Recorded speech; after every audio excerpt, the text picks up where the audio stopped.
নমস্কার বন্ধুরা, Bengali food cooking চ্যানেলে আপনাদের স্বাগত। আমি আজকে বানাবো মান কচু ডাঁটার ঘন্ট। এই মান কচু ডাঁটার ঘন্ট আমি কিভাবে বানাবো সেটাই আমি আপনাদের সাথে শেয়ার করব। আর ভালো লাগলে অবশ্যই একটা লাইক করবেন, শেয়ার করবেন আর সাবস্ক্রাইব করবেন। এই যে দেখুন, এখানে আমি মান কচু ডাঁটা আগে থেকেই ভালো করে সেদ্ধ করে রেখেছি, ধুয়ে সেদ্ধ করে রেখে দিয়েছি। আর এইভাবে একদম ঝুরি ঝুরি করে কেটে নিয়েছি। এখানে আমি দুটো আলু সেদ্ধ করে রেখেছি, এরকম টুকরো টুকরো করে কেটে। তো বন্ধুরা, এই রেসিপিটি আমি কীভাবে বানাবো সেটাই আমি আপনাদের সাথে শেয়ার করব। তো চলুন দেখা যাক। তো দেখুন বন্ধুরা, কড়াই বসিয়ে দিয়েছি। আগে থেকে আমি গ্যাসটা অন করে দিয়েছিলাম, কড়াই গরম হয়ে গেছে। এখন আমি দিয়ে দেবো সর্ষের তেল। অল্প করে সর্ষের তেল দিয়ে আমি টুকরো করে কেটে রাখা আলু ভেজে নেব। আলুটাকে আমি আগে থেকে একটু ভাপিয়ে রেখেছি। এখন আমি আলুগুলোকে ভেজে নেব।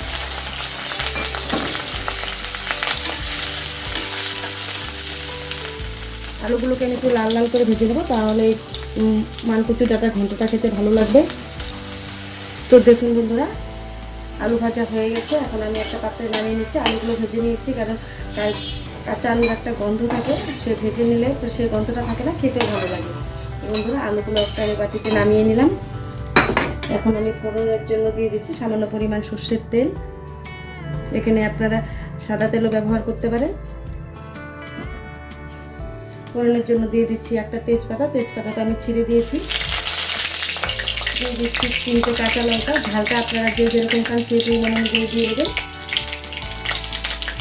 আর দিয়ে দিচ্ছি আদা কুচি, গোটা জিরে। এখন এই ফোড়নটাকে আমি ভালো করে ভেজে নেব।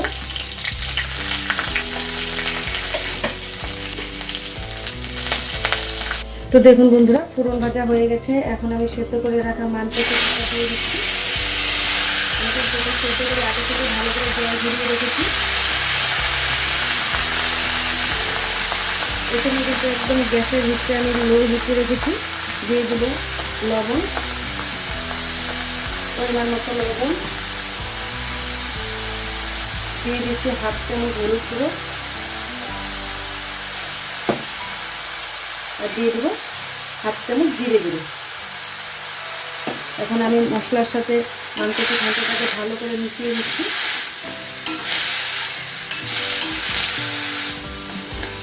তো বন্ধুরা, এই মান কচুর ঘন্টটা একদম ঘরোয়া পদ্ধতিতে আমি রান্না করছি। আপনারা ওইভাবে বাড়িতে বানিয়ে খাবেন, দেখবেন খুব ভালো লাগবে। গরম ভাতের সাথে এরকম মান কচু ডাঁটা ঘন্ট খেতে কিন্তু ভালোই লাগে। তো বন্ধুরা, আমি ভালো করে মশলাগুলো মান কচু ডাঁটার সাথে মিশিয়ে নিয়েছি। এখন আমি একটা পাত্র দিয়ে ঢেকে দেবো। একদম মিডিয়াম হিটে রাখবো। মিডিয়াম হিটে রেখে আমি 2 থেকে 3 মিনিট এইভাবে ঢেকে রাখবো। তো বন্ধুরা, এখন আমি ঢাকনাটা তুলে নিচ্ছি। তুলে নিয়ে আমি ঘন্টটাকে একটু নাড়াচাড়া করে নেব। আর আমি ঢেকে দেবো না। এখন আমি জল যে আছে, মান কচু ডাঁটার যে জলটা আছে, সেটাকে আমি ভালো করে শুকিয়ে নেব। তো বন্ধুরা, এখন আমি দিয়ে দিচ্ছি ভেজে রাখা আলু। এখন আমি ভালো করে জলটাকে শুকিয়ে নেব, কারণ মান কচু ডাঁটা একটু জল থাকলে ভালো করে শুকিয়ে না নিলে, ভেজে না নিলে গলা ধরতে পারে। তাই আমি ভালো করে এই জলটাকে শুকিয়ে নেব। তো দেখুন বন্ধুরা, জল কিন্তু প্রায় শুকিয়ে এসেছে। আমি আর একটু ভাজা ভাজা করে নেব। দেখুন, আমি এইভাবে চারপাশে একটু ছড়িয়ে দিচ্ছি, তাহলে জলটা আরও ভালোভাবে শুকিয়ে যাবে, খেতেও ভালো লাগবে। তো দেখুন বন্ধুরা, মান কচুর ঘন্ট হয়ে গেছে। এখন আমি নামানোর আগে দিয়ে দিচ্ছি সামান্য পরিমাণ গরম মশলা। দিয়ে দিচ্ছি সামান্য পরিমাণ ঘি, কারণ নিরামিষ রেসিপি, তো ঘি, গরম মশলা, চিনি না দিলে খেতে ভালো লাগে না। আর দিয়ে দিচ্ছি সামান্য পরিমাণ চিনি। এখন আমি ভালো করে মান কচু ডাঁটার সাথে মিশিয়ে নেব। তো বন্ধুরা, এই মান কচু ঘন্ট কীরকম হয়েছে অবশ্যই একটু কমেন্ট করে জানাবেন। আর ভালো লাগলে অবশ্যই একটা লাইক করবেন, শেয়ার করবেন আর সাবস্ক্রাইব করবেন। দেখুন বন্ধুরা, আমি এইভাবে বসিয়ে নিচ্ছি। খেতে কিন্তু দারুণ লাগে। অবশ্যই এভাবে বাড়িতে বানিয়ে খাবেন। আর বন্ধুরা, অবশ্যই একটা কমেন্ট করে জানাবেন কেমন হয়েছে মান কচু ডাঁটার ঘন্ট। আপনাদের একটা কমেন্টে আমাদের এইভাবে নতুন নতুন রেসিপি দিতে উৎসাহিত করে। বন্ধুরা, এখন আমি একটা পাত্রে নামিয়ে নিচ্ছি। Thank you for watching this video.